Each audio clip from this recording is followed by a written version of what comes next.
Olá, bem-vindo! Hoje nós vamos falar sobre esse livro aqui, olha, 4.000 Semanas, de Oliver Burkeman. Ele vai falar sobre o tempo, como você divide, organiza, controla o seu tempo. É muito interessante, me chamou muita atenção. Ele veio na seleção de livros da Grow Livros, um clube de livros aí ligado a empreendedorismo, qual eu faço parte e sou assinante, e foi um ótimo achado. Então fica comigo para saber os highlights, os pontos mais importantes desse livro. Nós aqui somos o MaBook Club, um clube de livros que é um projeto do MaHub, uma comunidade criativa que fala sobre arte, criatividade e empreendedorismo. Aqui a gente já tem mais de 75 vídeos de livros com esses temas. Então, por favor, segue aqui a gente, curta o nosso vídeo. Não custa nada para você e tem muito valor pra gente. Ao final do vídeo, você vai ver uma recomendação de outro livro feita por mim aqui no canal e um feito pelo próprio YouTube. Aproveite!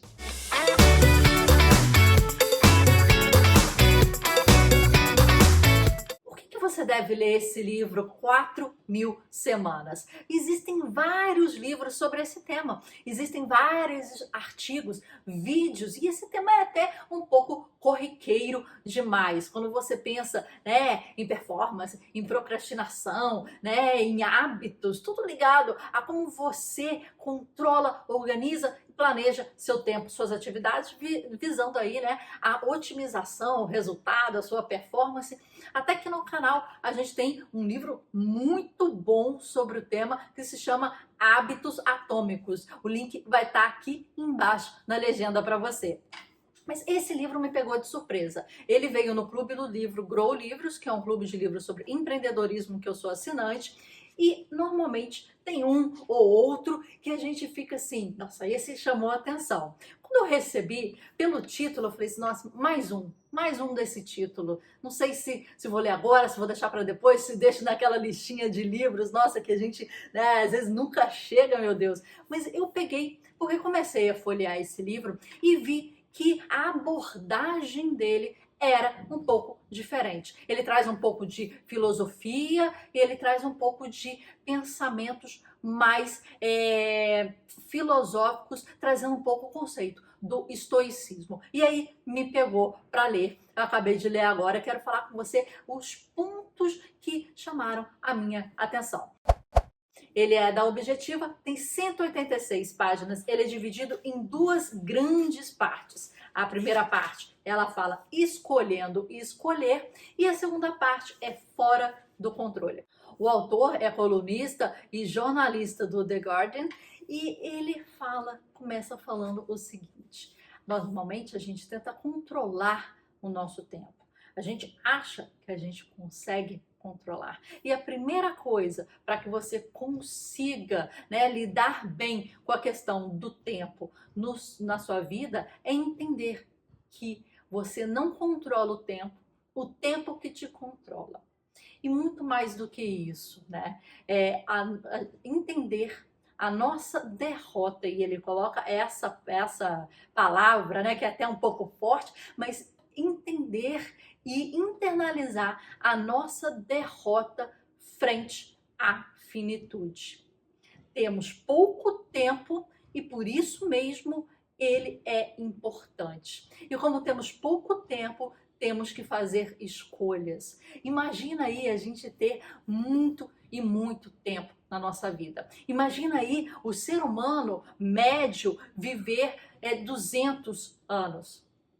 Você acha que ele ia estar começando a trabalhar com 18 anos de idade, com 20 anos de idade? Você acha que ele iria se importar em falar, nossa, eu tenho que escolher uma carreira, eu tenho que ser uma só coisa?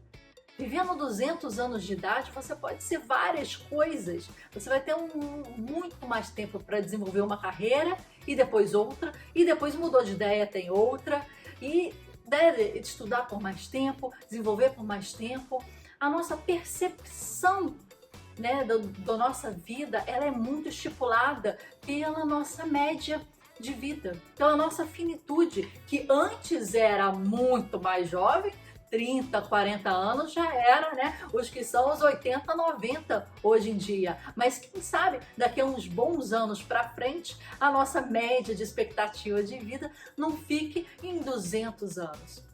E aí tudo muda, nosso plano de aposentadoria muda, o nosso pensamento de férias, de ter um emprego, de ter somente uma função na vida ou uma especialidade na vida, isso muda, isso mudaria tudo.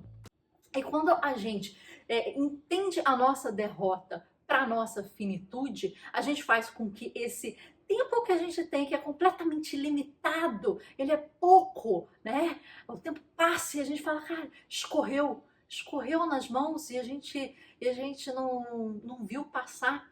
Né? Hoje em dia, ainda mais com as redes sociais, né, que a gente fica, né, entretido, a gente entra para fazer alguma coisa. Olha, eu vou te contar, eu tô muito doida. Eu entro para fazer alguma coisa. Aí daqui a pouco eu caio no Instagram. Aí daqui a pouco passa meia hora e aquela coisa que eu vou fazer no início, eu não fiz, passou meia hora e foi-se. Eu tenho que me condicionar quando eu quero fazer uma coisa bem específica, eu entro no celular e eu tenho que ir direto, porque tem muitas distrações, que ali é um buraco negro. Você entra ali, né, é story atrás de story, meme atrás de meme, e se esvai. O tempo parece que se esvai por muito mais tempo, por muito mais facilidade. Sabe aquela ampoletinha aqui, né, que a gente tem areiazinha que faz assim? Parece aquele buraquinho no meio da ampoletinha. Parece que ele tá cada vez maior, com uma maior circunferência. Parece que tá fazendo assim, e escoando. Eu lembro muito minha avó nos últimos anos de vida, e ela viveu até os 95 anos de vida, e eu sempre pensei, tomara que eu chegue lá algum dia com a saúde que ela tem, com a cabeça e a mentalidade que ela tem, que estava muito boa. Mas eu lembro um dos últimos momentos em que eu estava ajudando ela a fazer umas coisas, e ela parou do nada e falou, mas foi tão rápido que eu nem vi passar. Eu falei, vó, mas foram 95 anos, e 95 anos bem vividos, e com saúde, e tomara que eu um dia chegue lá, né? E ela falou assim, foi muito rápido. E aí, eu toda hora me pego pensando isso, foi muito rápido, porque é muito rápido, independente se você chega em 95 anos, que, né, pra gente já é, nossa, se chegar a 95 anos com saúde já tá muito bom. Mas por quê? Né? Por que passa tão rápido assim? Por que às vezes parece que se esvai por entre as nossas mãos? Aqui nesse livro ele começa falando umas coisas muito importantes, que ele resume, quer dizer, eu resumi na seguinte coisa, a parte principal aqui do início, né, da primeira parte do livro. Produtividade é uma armadilha, equilíbrio é uma ilusão, controle é uma utopia.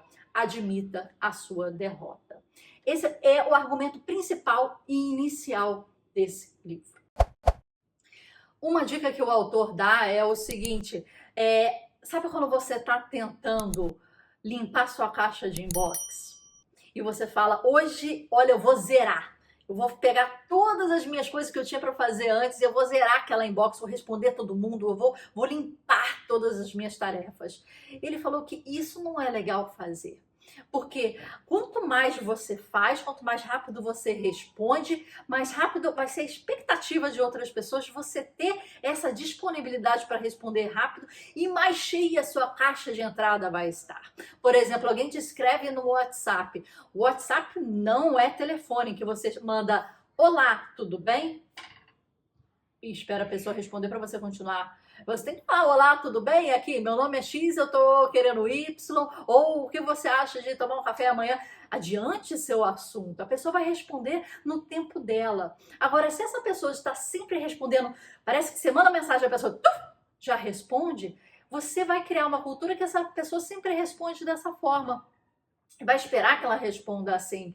Então, teve um podcast que eu ouvi, né, super interessante, em que foi falado que você tem blocos no dia que você vai responder suas coisas. E acabou. Se a pessoa te escreveu depois daquilo, você vai responder no próximo bloco. Então, você tira, sei lá, antes do almoço, de 11 a meio-dia para responder todos os WhatsApp. Você tira na madrugada, tem gente que só responde na madrugada porque nem quer a resposta, né? Para, né, responder a pessoa. Então você faz blocos de respostas e ponto. A pessoa já vai acostumar que você, poxa, vai responder uma vez de manhã, uma vez à noite e é isso, e acabou. Porque ele fala que existe a lei de Parkinson. E olha o que ele coloca aqui. O trabalho se expande a fim de preencher o tempo disponível para completá-lo.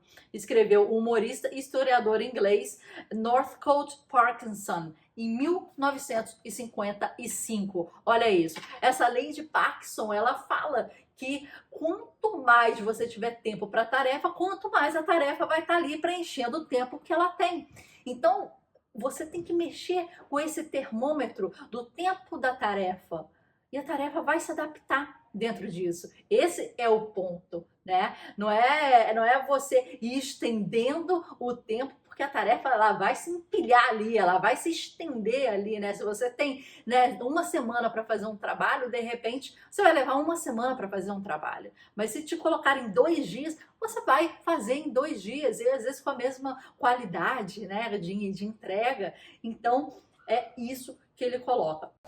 Outro ponto interessante de dica que ele dá é o seguinte: você dividir a sua vida em grandes blocos. Eu gosto pessoalmente de chamar isso dos grandes tripés. E eu, não é o autor, eu falo que uma cadeira, imagina uma cadeira com um pé, cai 2 pés, cai 3 pés, começa a ter uma base de sustentação. É uma base em tripé, em 3. Então pega 3 áreas da sua vida, né? Você pode falar é o trabalho, é a parte romântica e é o espiritual. Ou coloca a saúde, ou coloca as finanças, ou coloca a família, ou coloca os filhos, ou coloca qualquer outra situação.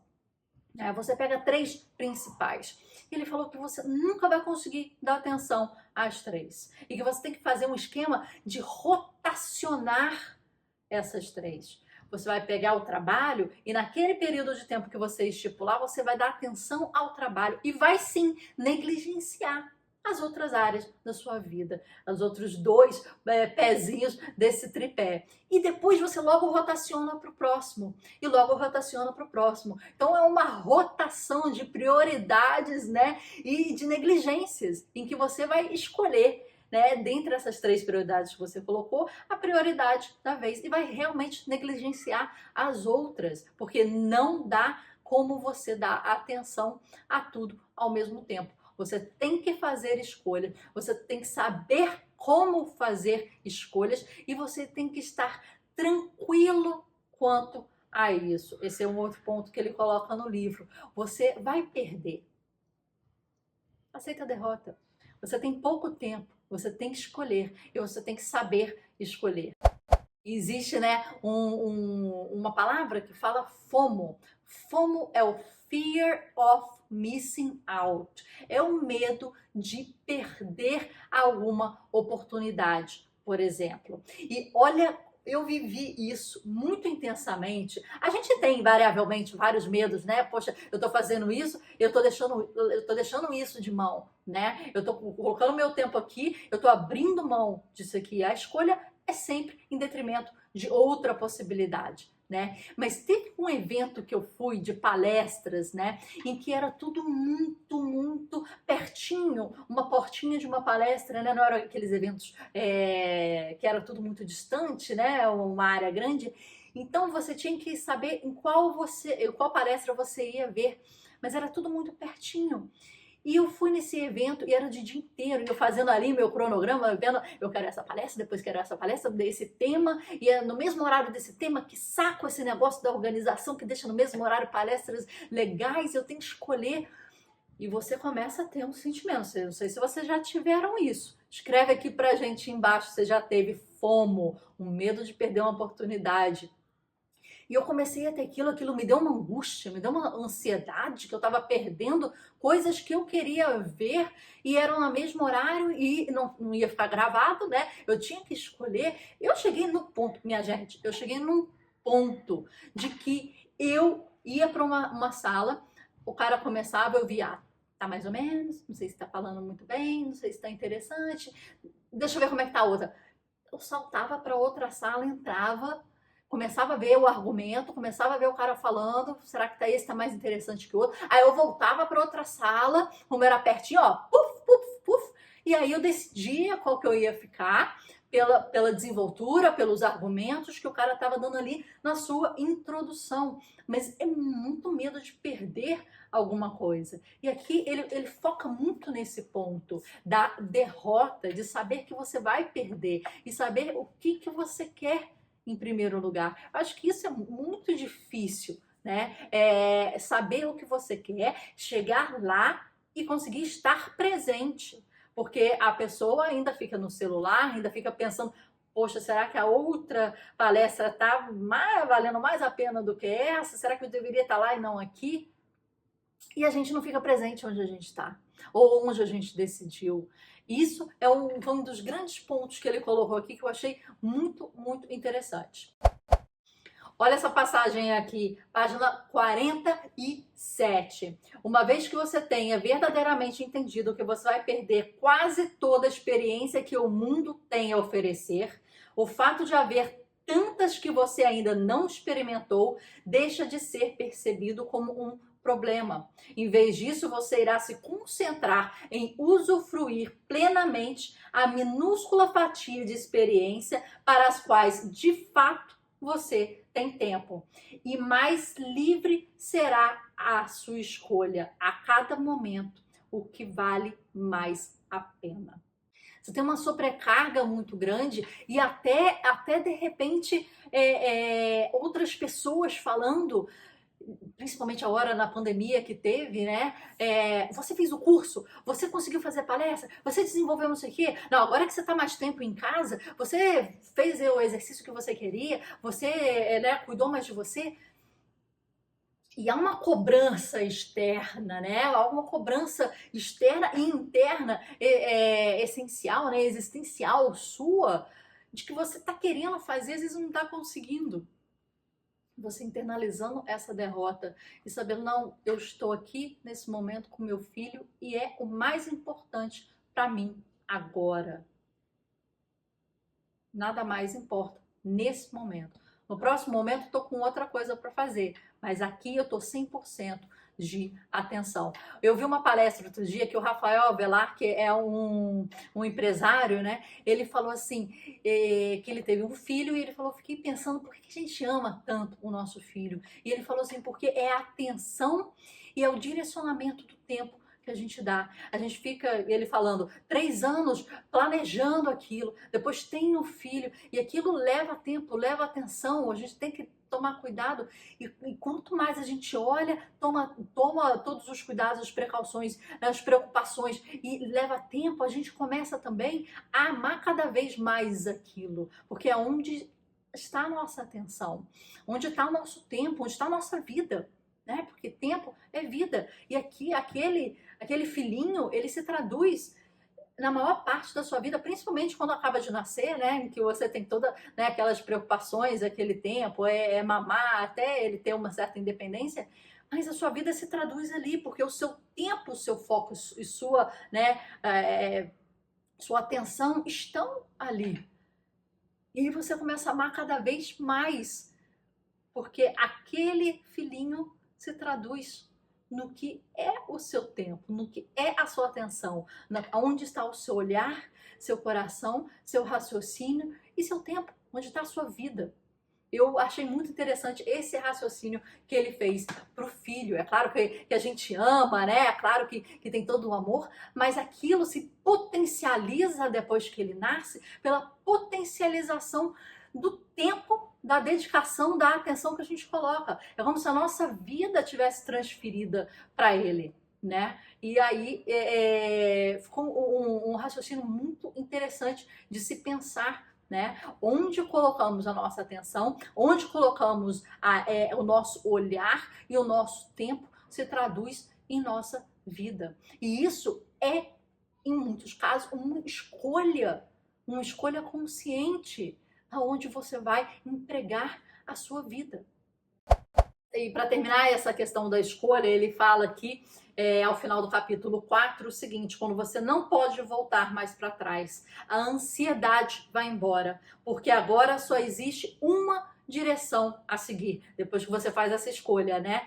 Em frente para as consequências da sua escolha. Então, a escolha ele coloca como uma das coisas muito importantes.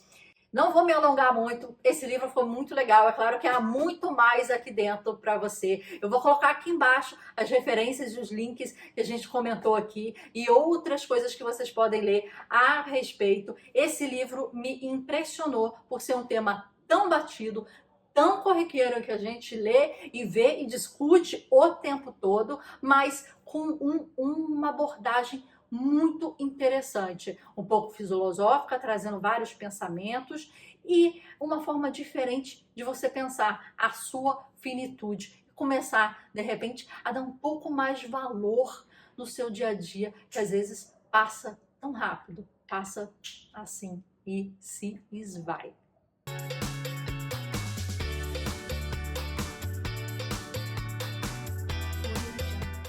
Espero que vocês tenham gostado. Esse livro realmente impressionou pelo tema. Se você ler, se você curtiu alguma parte, escreve aqui pra gente, por favor, no seu comentário. Vou adorar ver. Não se esquece, inscreva no canal, curta aqui o nosso vídeo. É muito pouco para você, mas tem um valor imenso pra gente que trabalha aqui o dia inteiro para trazer um conteúdo de qualidade para você com indicações. Aqui nós somos o Ma Book Club, um clube do livro, que é um projeto do Ma Hub, uma comunidade criativa que foca em criatividade, foca em arte e foca em empreendedorismo. Vamos juntos nessa caminhada criativa. Te vejo no próximo livro.